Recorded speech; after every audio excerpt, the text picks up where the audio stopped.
L'argent, the money, la thune, le nerf de la guerre. Autant de mots pour désigner cet élément si puissant dans nos vies. Chacun d'entre nous, selon nos expériences de vie et nos objectifs, avons un rapport plus ou moins différent avec l'argent. Mais quelle est sa vraie définition? Que représente l'argent pour nous? Qu'est-ce qu'on est vraiment prêt à faire pour en avoir? Bienvenue sur Un livre à la fois. Ici, nous explorons des concepts utiles, des conseils et astuces pratiques découverts au fil de nos lectures pour vous aider à mieux gérer vos business, vos finances et être plus productif. Dans son livre Your Money, Your Life, Vicki Robin définit l'argent comme une valeur contre laquelle on échange notre énergie vitale.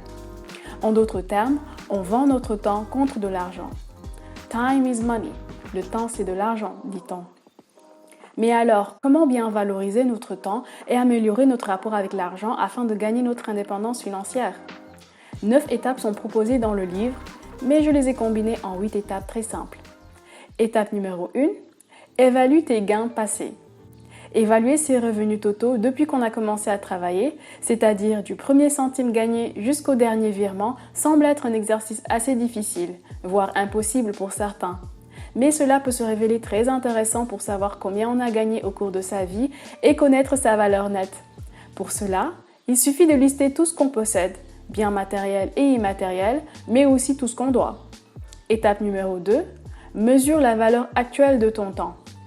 Après le passé, revenons au présent afin d'établir la valeur réelle de ton temps en ajoutant au salaire le coût de chaque dépense.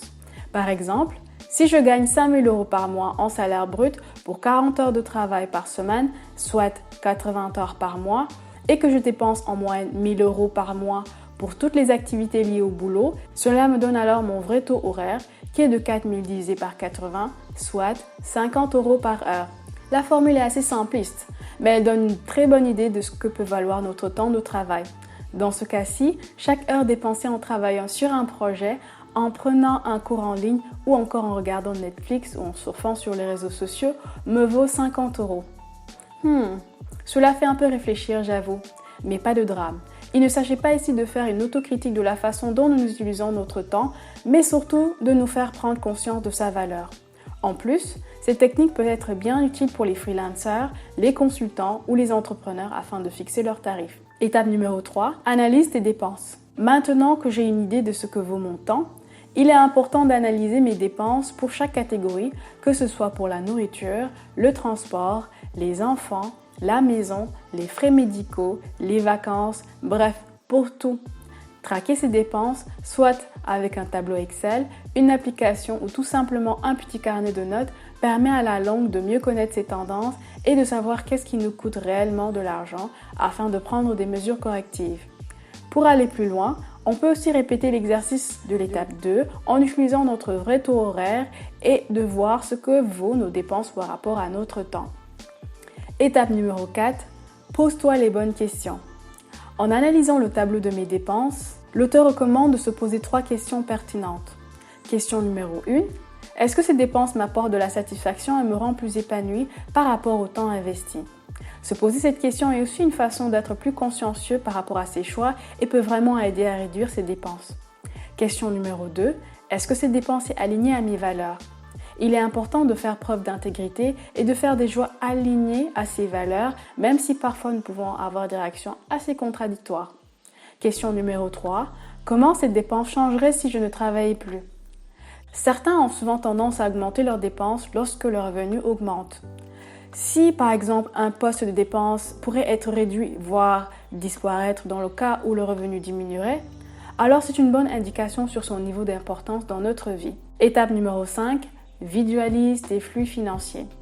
Avoir un visuel de nos revenus et de nos dépenses, soit sous forme de tableau ou de graphe, nous permet d'être plus consciencieux des variations entre les revenus et les dépenses et donc d'apporter des mesures correctives au cours du temps. Mais cette étape, elle est plutôt importante et pertinente pour ceux et celles qui sont très visuels. Si vous pouvez tout comprendre juste avec les chiffres, il n'y a pas de souci. Étape numéro 6, réduis tes dépenses et augmente tes revenus. Quand on sait ce que vaut son temps et qu'on est conscient de nos dépenses, il est de notre devoir de les réduire et surtout de trouver les moyens d'augmenter ses revenus sans vendre son âme ni compromettre son bien-être.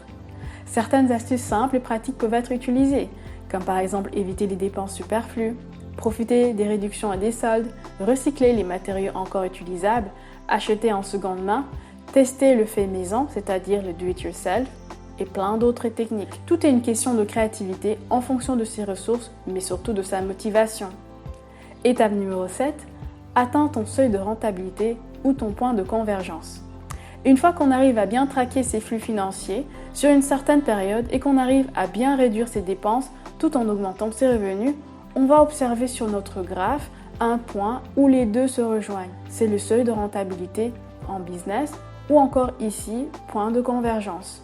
Ce point définit le moment où nos revenus commencent à couvrir nos dépenses de base. Une fois dépassé, on se retrouve avec un surplus que l'on va pouvoir investir et diversifier pour augmenter ses sources de revenus et être financièrement en sécurité. Étape numéro 8, investir. Comme on l'a vu à l'étape précédente, quand on a réussi à couvrir ses besoins de base, on peut se permettre d'investir dans des activités génératrices de revenus comme le freelancing, la consultance, le placement en bourse, l'immobilier, le e-commerce et plein d'autres activités qu'on peut trouver soit en ligne, soit autour de nous. Toujours est-il que cette étape doit être précédée par certaines questions.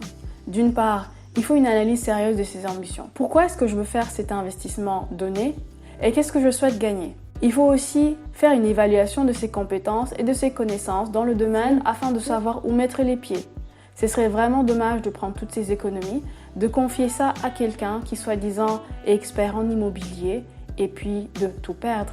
Malheureusement, on retrouve beaucoup de ce genre de situations qu'on appelle les scams, que ce soit sur Internet ou autour de nous. Il faut aussi avoir une bonne réserve de cash sous forme d'épargne ou de fonds d'urgence, qui est équivalent à au moins 6 mois de son revenu. Il faut aussi avoir un capital suffisant pour démarrer. Finalement, avec des étapes simples, on peut améliorer sa relation avec l'argent et gagner progressivement son indépendance financière. Il n'y a pas de formule magique. Tout est une question de prise de conscience, de temps, de patience, mais aussi de discipline et de constance. Prenons l'habitude d'économiser afin de réduire nos dettes et notre dépendance. Reconnaissons l'importance de consommer strictement ce dont nous avons besoin afin d'éviter les excès. Évaluons la vraie valeur que l'on donne à notre temps afin de mieux le monétiser. Évitons aussi de se sentir coupable, car après tout, nous faisons tous des erreurs. Soyons conscients de nos dépenses. Et enfin, ayons de l'ambition et croyons fermement à nos capacités à être indépendants financièrement, car c'est à notre portée, c'est à la portée de tous. Et vous alors, combien vaut votre temps ?